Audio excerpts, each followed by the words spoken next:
Hola, muy buenas noches. Al parecer, la invasión hacia Venezuela parece inminente.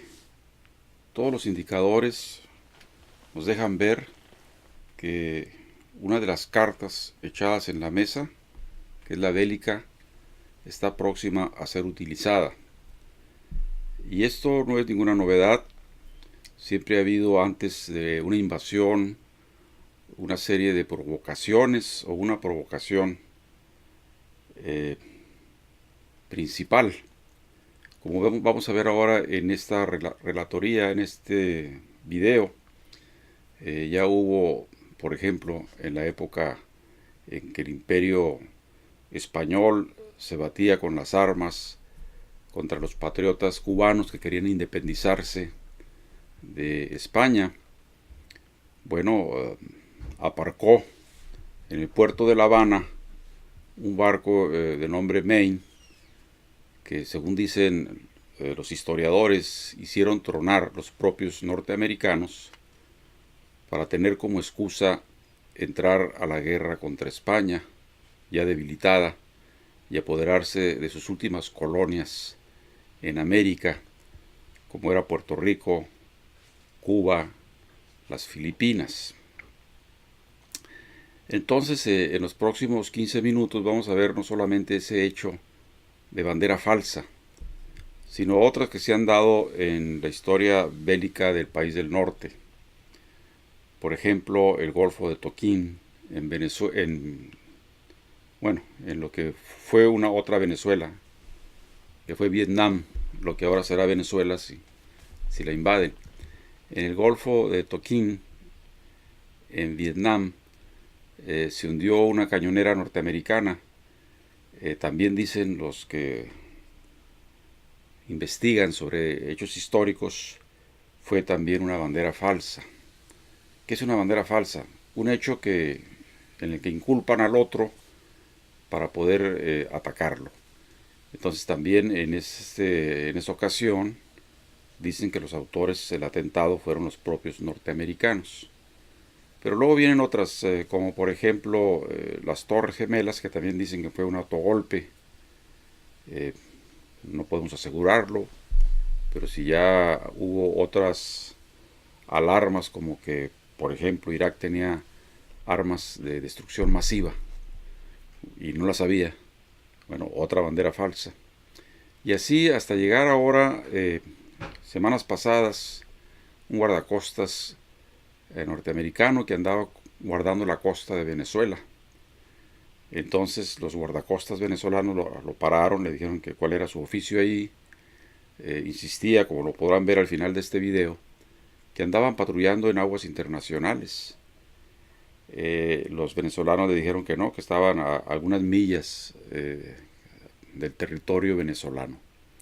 Entonces, veamos el primer caso, el caso del Maine, en 1898, si no me equivoco, corregimos luego la fecha.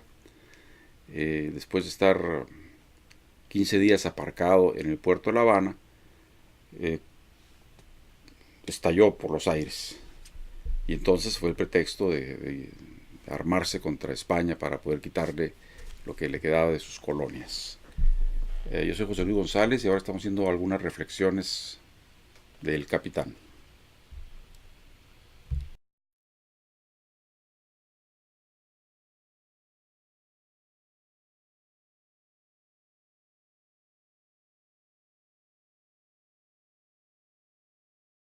Tum pam pam tum pam tum patum.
McKinley called for volunteers, then I got my gun. First Spaniard I saw coming, I dropped my gun and run. It was all about that battleship of Maine, at war with that great nation Spain. When I get back to Spain, I'm gonna honor my name. It was all about that battleship of Maine.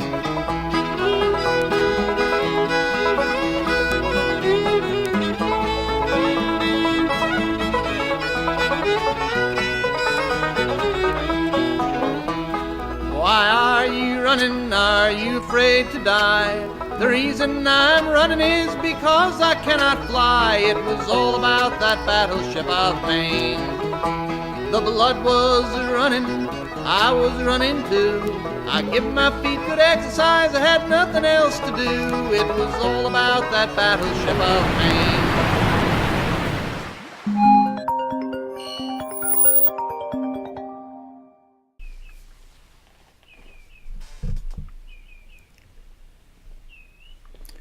¿Qué podemos decir de la guerra de Vietnam?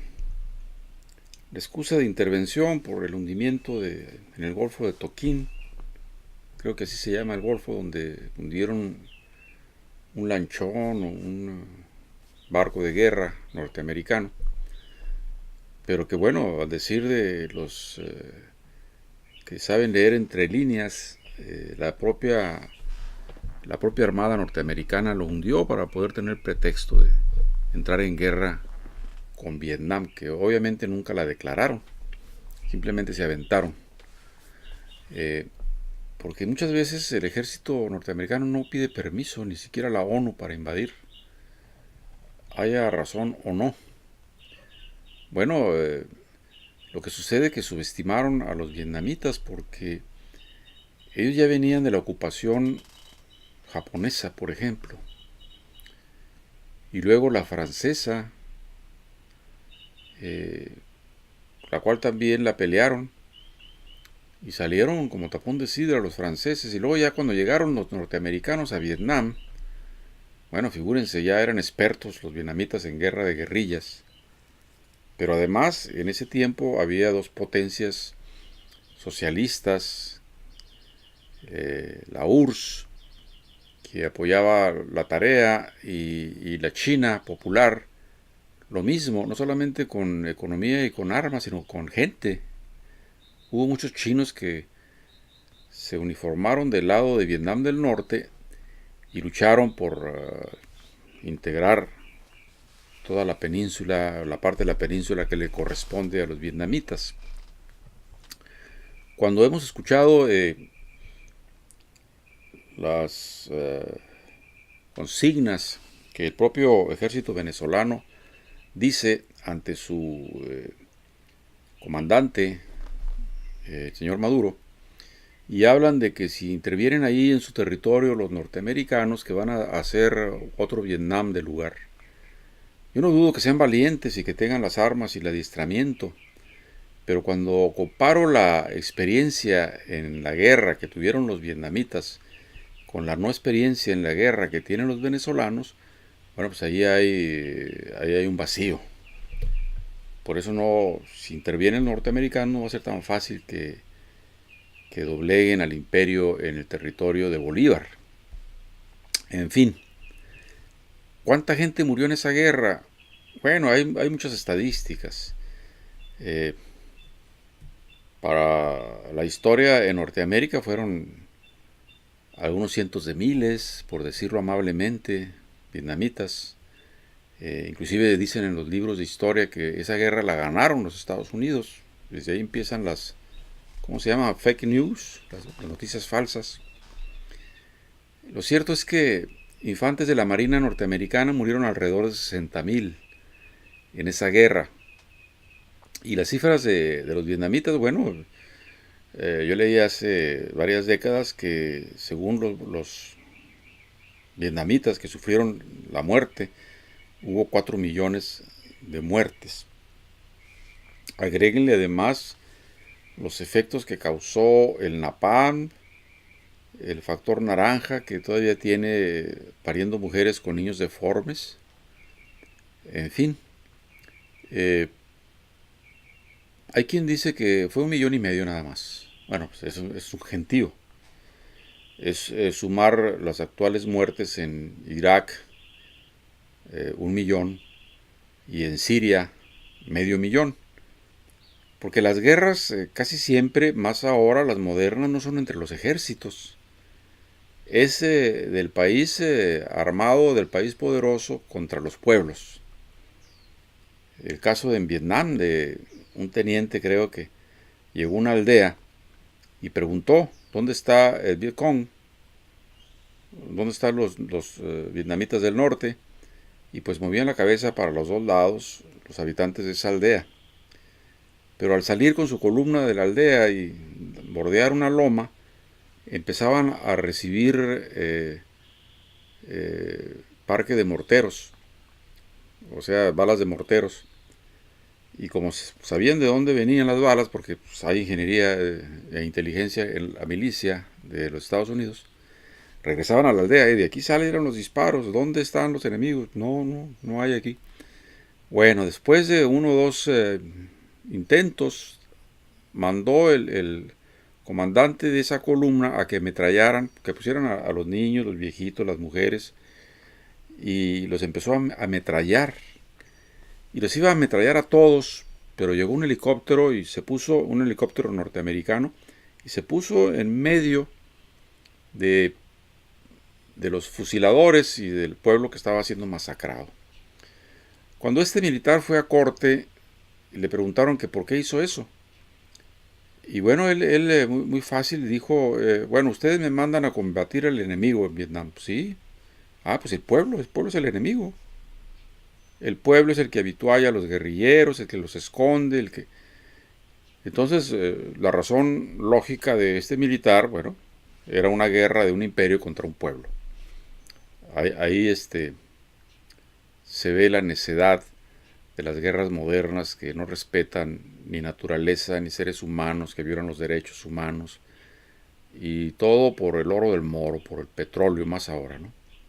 Entonces estamos acudiendo a la víspera de otra invasión, nada más que ahora no va a ser allá en el lejano oriente, va a ser aquí, con los vecinos del sur. Van a traer la guerra a nuestro continente. Bueno, guerra siempre ha habido, me refiero a las dictaduras militares, pero esta guerra ya es una guerra de genocidio, pues. ¿Y cómo es que el pueblo norteamericano no anda marchando por las calles para poder detener la masacre? ¿Cómo es que la ONU no toma cartas en el asunto? Bueno, ya hay una centena de países oponiéndose a la guerra, a la invasión, inclusive los pitufos del cartel de Lima, que han puñado siempre contra Maduro y que quieren que salga del poder. Bueno, dicen que sí, pero no a través de una invasión norteamericana. Pero bueno, toda esta perorata que hemos traído ahorita de las banderas falsas, de las falsas banderas, aquí lo vamos a ver al final de esta disertación con una patrulla de vigilancia norteamericana que andaba ya a unas millas del territorio venezolano vigilando, según ellos, en mares internacionales. ¿Qué es eso? Una provocación. Una provocación. Como la que están intentando hacer de nuevo, que ya la hicieron una vez, en Siria, con una bandera falsa de guerra química, para echarle la culpa a los sirios y poder otra vez calentar metales ahí. Entonces, es el colmo. El mundo debe de levantar la bandera de la paz, porque ¿quién quiere ver a jóvenes veinteañeros matándose los unos a los otros? Solamente los necios, ¿no? Solamente los indolentes, los inmorales. Bueno, veamos qué se dice de Vietnam en el próximo segmento.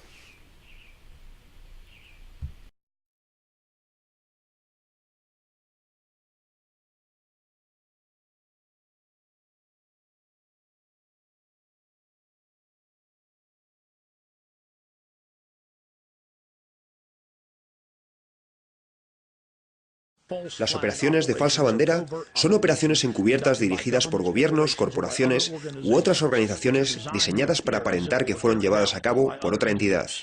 El nombre proviene del concepto militar de izar colores falsos, es decir, la bandera de un país diferente al propio.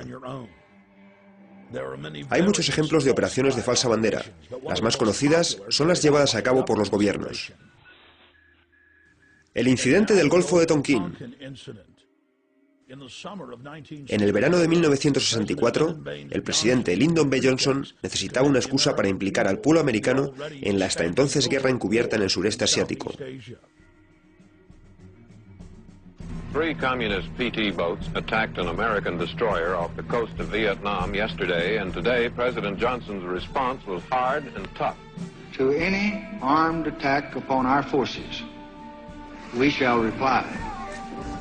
To any in Southeast Asia who ask our help in defending their freedom, we shall give it.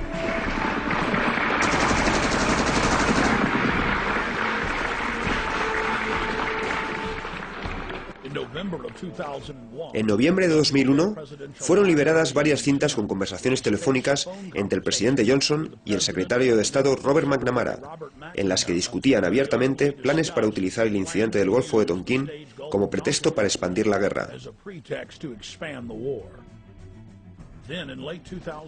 Más tarde, en el año 2005, la Agencia de Seguridad Nacional desclasificó sus propios documentos oficiales sobre el incidente del Golfo de Tonquín, según los cuales la propia agencia habría alterado deliberadamente los informes de inteligencia sobre el ataque de los botes vietnamitas al destructor estadounidense, el 4 de agosto de 1964, cuando en realidad no habrían hecho nada, incluso después de sufrir el ataque de las fuerzas americanas.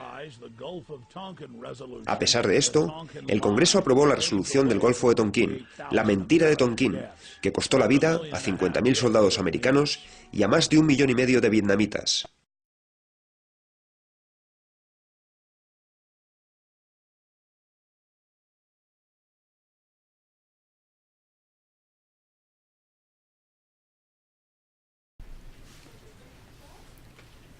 Continuando con el inventario de banderas falsas izadas por los Estados Unidos, tenemos esta que es más intrincada porque, bueno, fue un circo de 4 bandas.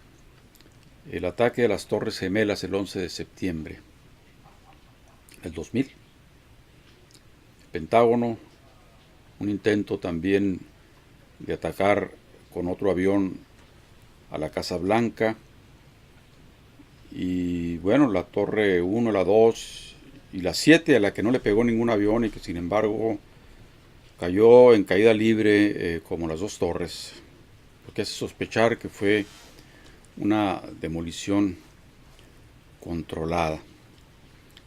Y los otros aviones que se estrellaron, uno en el Pentágono, pues no había rastros ni siquiera de un asiento, de las alas del avión. El boquete que se hizo más bien parecía de un misil que de un avión. El otro que cayó en campo abierto, bueno, pues, había ahí un raspón en el terreno, pero no había ni cadáveres, ni asientos, ni fuego, ni nada. Bueno, todo eso muy extraño.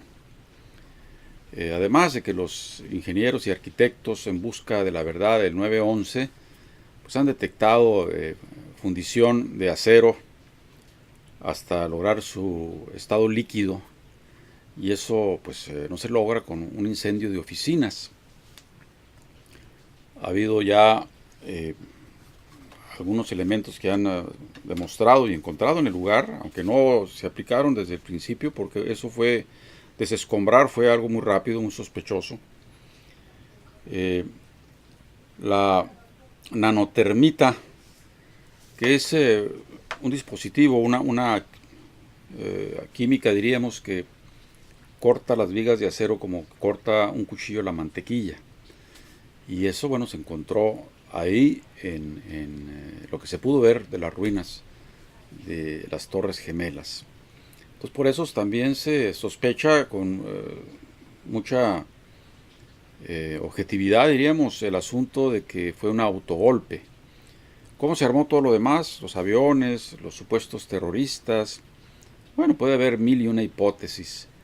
De que los dejaron hacer, de que los aviones no iban piloteados, sino que iban piloto automático. que poco después se les vio a los que supuestamente iban, los terroristas, guiando el avión, se les vio después del 9/11.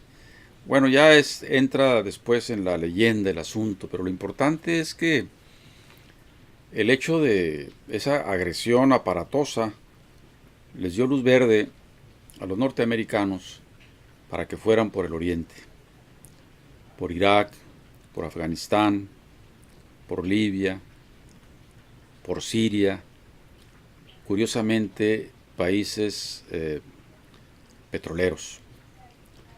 Así es que lo que pueda pasar próximamente en Venezuela, pues tiene una conexión directa con estas banderas falsas que ya hemos visto, la de Vietnam, la del Maine. Y bueno, al final de los finales de esta visión que estamos teniendo ahora, esta reflexión, el Chapucero tiene también ahora recientemente otro asunto relacionado con las banderas falsas. Puedo adelantarles que se trata de Siria y se trata de las guerras con armas químicas, ¿no? Como si no hubiera habido una guerra con armas químicas en Vietnam, con el napalm que dejó diezmadas las selvas, las aldeas, los niños, las mujeres, los ancianos. Se habla de millones de muertos por el lado vietnamita y de 60,000 muertos por el lado de los marines. Guerra que se perdió, como tampoco se ganó la de Siria, o no se está ganando la de Siria, y como difícilmente, dicen los que toman armas en Venezuela, podrán con ellos. Hablaremos de esto también alrededor del final de esta alocución. Vamos a ver qué nos dicen los oficiosos. No vamos ahorita a poner, diríamos, toda la carne al asador sobre el supuesto atentado del 9/11 en la ciudad de Nueva York. Atendamos.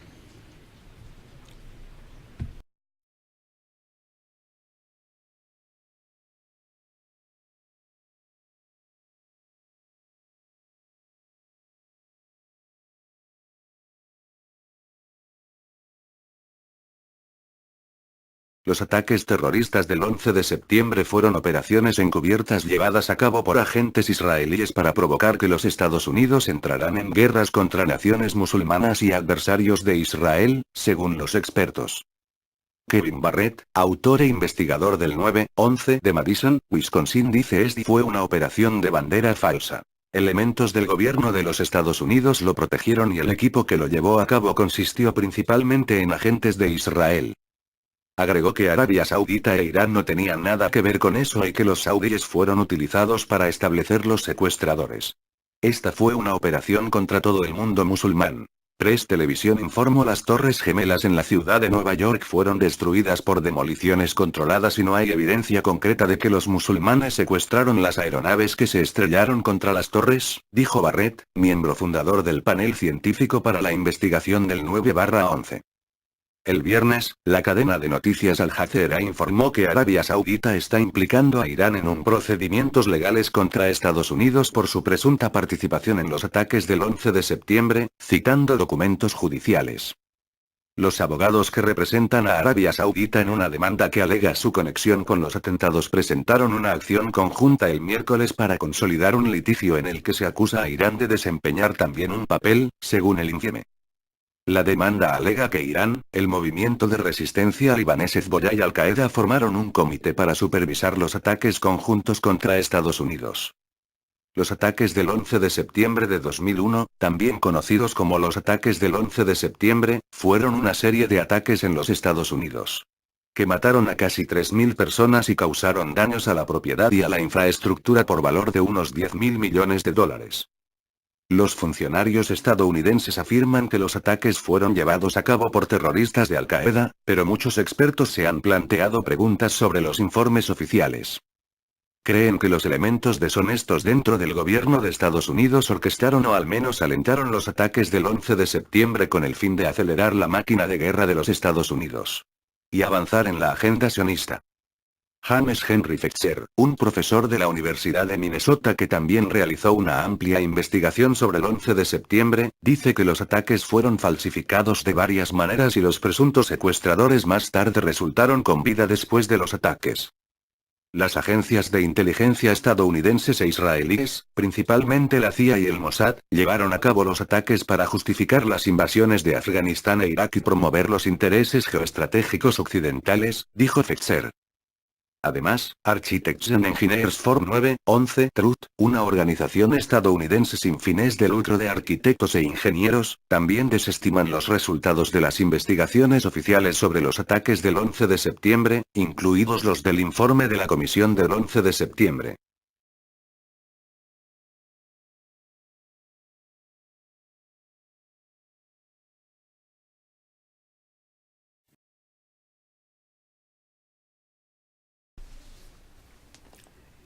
Pearl Harbor.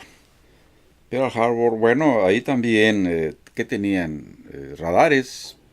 ¿Qué decían cuando miraban que se movía algo? Ah, debe ser una parvada de gaviotas, una familia de delfines, y ahí estuvieron especulando.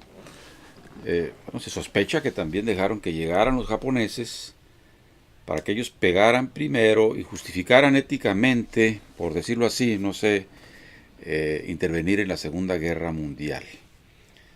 Porque, bueno, se estaba poniendo café la cosa, y el que pegaba al final, pues se quedaba con la mayor parte del pastel. La reconstrucción de Europa, el plan Marshall, porque además los rusos estaban batallando, perdieron 20 millones de seres humanos. Estados Unidos no intervenía, bueno, seguramente decía que se acabe el comunismo, ¿no? Como ahora tratan de matar de hambre a los venezolanos, que se acaben entre ellos, ¿verdad? Que haya una disputa entre ellos, y luego, ya que estén casi caídos porque los estamos ahorcando, les aflojamos, ¿no? Llegamos a salvarlos. Entonces, bueno, Pearl Harbor es, según algunos, una bandera falsa también, que es ilógico que se dejen pegar el ejército norteamericano, pero bueno, no solamente allá en Estados Unidos, sino también en México. Recordemos al Pelón Guajardo, que para ganar la confianza de mi general Zapata, fusiló a soldados federales, compañeros de oficio, para que Zapata tuviera confianza de que sí, en realidad quería sumarse a sus fuerzas. Entonces, cuando se trata de ganar un fin en el aspecto militar, pues no importan los medios. Así es que Pearl Harbor, aquí está también una cápsula de lo que fue, y a tiempo más adelante también haremos un análisis crítico de cómo fue que pasó, teniendo barcos, aviones, radares, que dejaron llegar a los japoneses. Veámoslo. Por Estados Unidos. Ignacio, y vamos al tiro con un tema profundo y directo.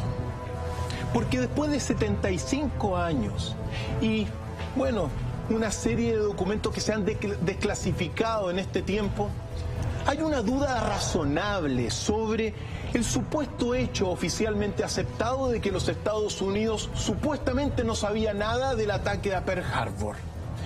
Eso es lo que nosotros vamos hoy día a mostrar. Vamos a dejarlos en la mesa en esta relectura del acontecimiento que marcó el inicio de los Estados Unidos, el ingreso de los Estados Unidos a la Segunda Guerra Mundial, para, de alguna forma, producir la guerra. En definitiva, Doc, con todos estos antecedentes, y pongo la pregunta del millón sobre la mesa, ¿no? ¿Estados Unidos se estaba preparando meticulosa y lentamente para ingresar a la guerra? ¿O el ataque a Pearl Harbor lo pilla por sorpresa? ¿Cómo ha quedado un poco sentado en la historia, no? Definitivamente hoy día, con todo lo que tenemos después de 75 años, Estados Unidos sabía que el ataque a Pearl Harbor, como lo vamos a ir viendo, se iba a detonar en un momento dado. Lo sabía. lo sabía, Ignacio. Y también todo esto comenzó precisamente con este gobierno en las sombras, Ignacio. El gobierno, de alguna forma, de la industria bélica, Ignacio, que controla, en este caso, a los países.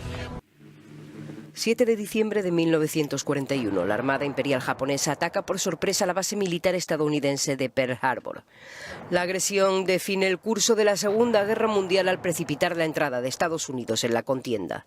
Horas después, en el Congreso, el presidente Franklin Roosevelt declara la guerra a Japón con el famoso discurso de la infamia. Ayer, 7 de diciembre de 1941, una fecha que pervivirá en la infamia, Estados Unidos fue atacado repentina y deliberadamente por fuerzas navales y aéreas del Imperio de Japón.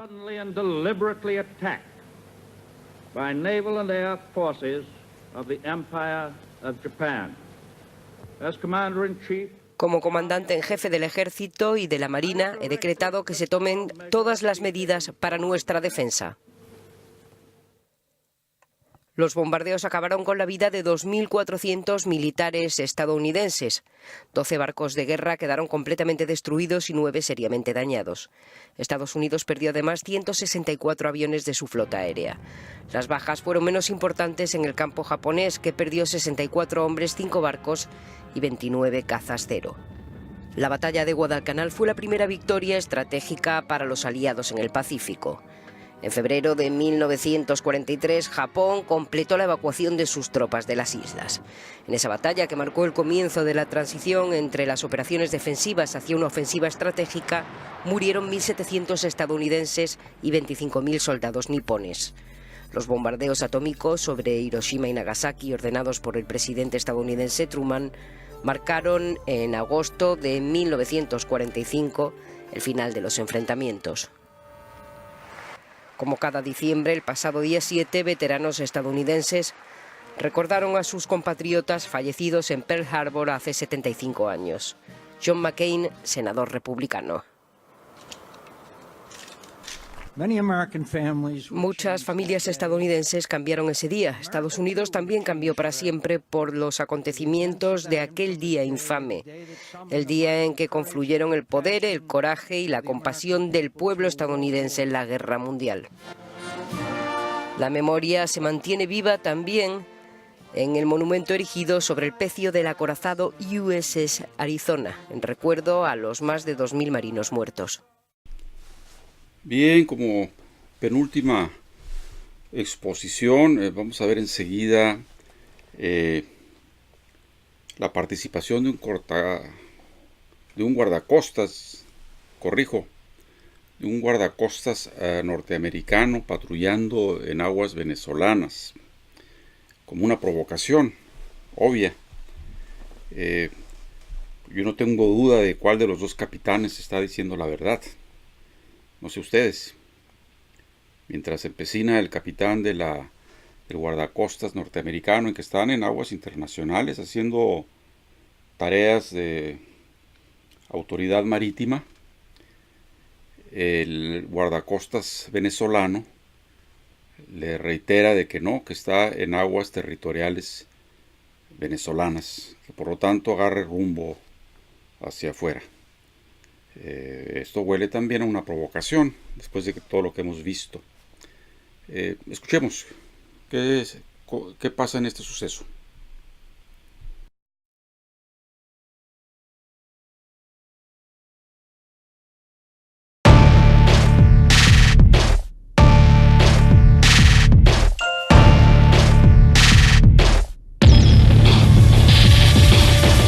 Venezuela, Guardia Costera de Venezuela. Esta es la Guardia Costera de Estados Unidos.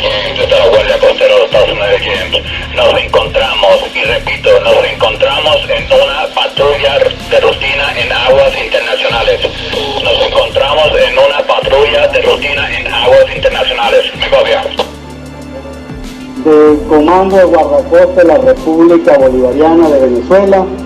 Usted no se encuentra en aguas internacionales, se encuentra en aguas jurisdiccionales de la República Bolivariana de Venezuela.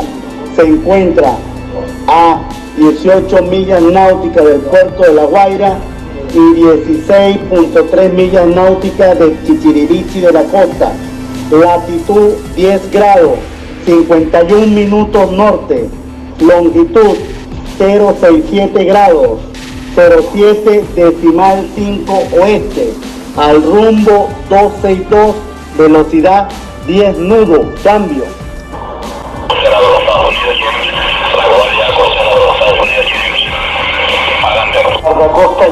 Guardacosta James, este es el comando de guardacostas de la República Bolivariana de Venezuela. ¿Cuáles son sus intenciones? Cambio. La costera de Venezuela está buena, que están los Estados Unidos, James. Buena costera de Venezuela, esta es buena costera de James. Estamos ejerciendo el cumplimiento de la ley en aguas internacionales. Les repito, estamos ejerciendo el cumplimiento de la ley en aguas internacionales. De acuerdo a la razón de nosotros nos encontramos a 2 millas náuticas afuera de las aguas internacionales. 2 millas náuticas afuera de las aguas internacionales. Adelante. Cambio. La Guardia Costera de los Estados Unidos, la Guardia Costera de Estados Unidos. En este momento, de acuerdo a la razón de nosotros nos encontramos 2 millas afuera de las aguas internacionales de ustedes. Les repito, nosotros nos encontramos 2 millas afuera de las aguas internacionales de Venezuela. ¿Me confía?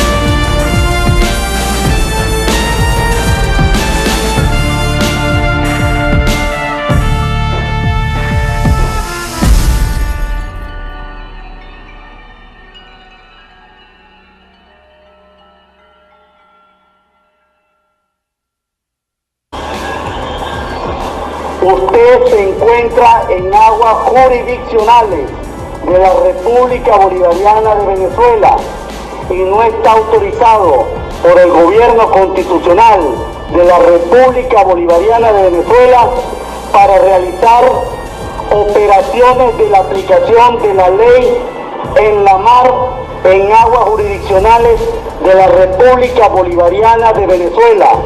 Ese derecho solo le compete al Estado venezolano. Lo invitamos a salir de nuestras aguas jurisdiccionales. Bien, y ahora como epílogo de esta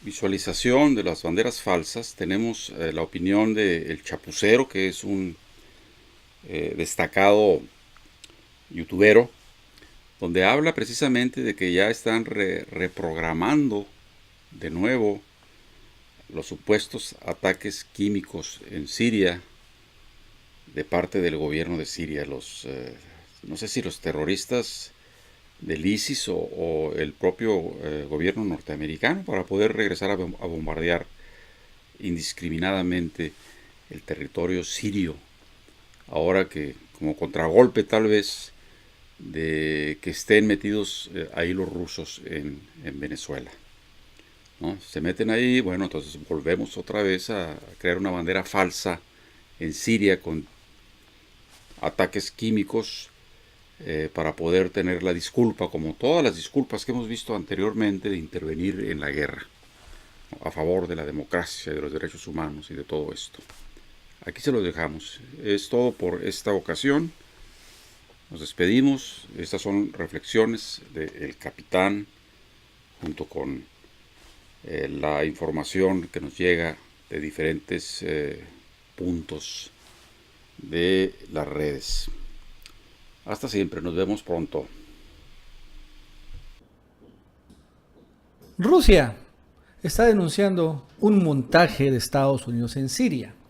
Y es que ante el hecho de que en Siria se está disputando los rusos y los Estados Unidos el petróleo, como siempre, finalmente los gringos han desde hace rato hecho montajes, o todo indica eso, de supuestos ataques químicos que se lanzan en Siria, y esto ha venido justificando los ataques también de Estados Unidos a Siria a través de bombardeos o de misilazos a través de Tomahawks o otros misiles Patriots. Y ahora parece que está sucediendo lo mismo, o cuando menos lo que ha denunciado Siria y Rusia, porque pues los gringos están buscando una justificación para de nuevo bombardear e incluso invadir Siria. Vamos a hablar, pero en la administración de Trump vamos a hablar de esto. En la administración de Trump ha sucedido que este ataque químico, o supuesto ataque químico, que se registró al inicio, como a los 30 días de que Trump asumió el gobierno, y que finalmente se viralizó, porque las redes sociales empezaron a tener más presencia. Y bueno, sí me acuerdo mucho de, por ejemplo, este niño, si se acuerdan, no voy a poner el video, pero es bastante conmovedor, que finalmente había atacado, ¿no? Siria, el régimen sirio, a opositores sirios con armas químicas. Y bueno, lo que empezó a generar es que en el primer ataque ordenado por Trump fue dirigido, o más bien influenciado por la hija Ivanka Trump, que señaló en el tweet, ¿no?, con el corazón roto, indignado por las imágenes que salieron de Siria tras el atroz ataque químico de ayer. Y lo que llevó a que finalmente, por este tweet, Donald Trump anunciara su primer bombardeo en Siria. Y así ordenó Donald Trump su primer ataque en Siria. Pero ha habido reportes del New York Times, por ejemplo, ese 2018, en donde también ha habido más ataques químicos de Siria, que supuestamente la ONU ha omitido, pero que hay reportes de este tipo de cosas, ¿no? Esto de ataques químicos, repito, es algo en lo que siempre han insistido mucho los gringos, y el régimen sirio lo ha desmentido, y también los rusos han señalado, bueno, si tiene armas químicas, que las entrega la ONU. Hay más o menos sabido, pero por esto es importante, es un reporte del New York Times del 24 de junio del 2018, del año pasado. Esto es importante, donde supuestamente hubo un ataque químico. Digo supuestamente porque, ¿qué pasa?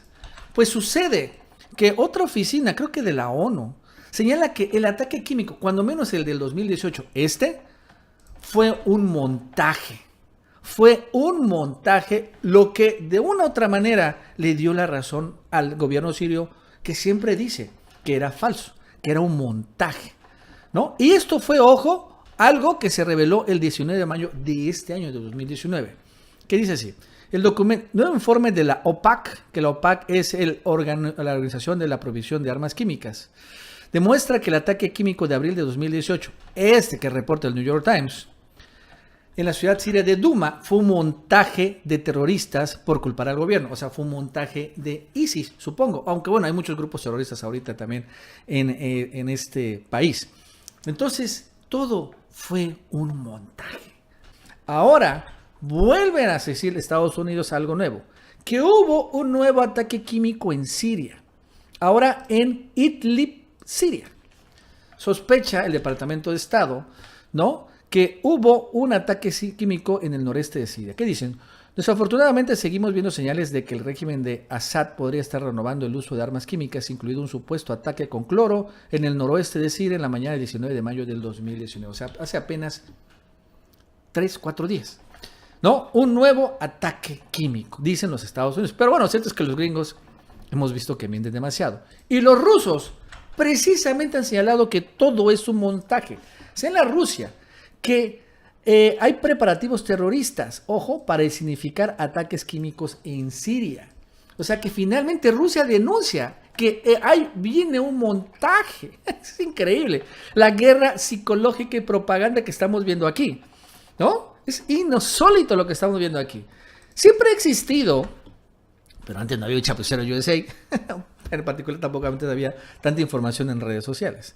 No podíamos leer entre nosotros, los que vivimos en el hemisferio occidental, leer las notas de Rusia. Ahora sí ya se puede gracias al internet. Pero bueno, Rusia denuncia esto, que viene un montaje. El Centro Ruso para la Reconciliación de las Partes Beligerantes en Siria ha denunciado este martes planes de terroristas para intensificar ataques químicos en el oeste y noreste del país árabe.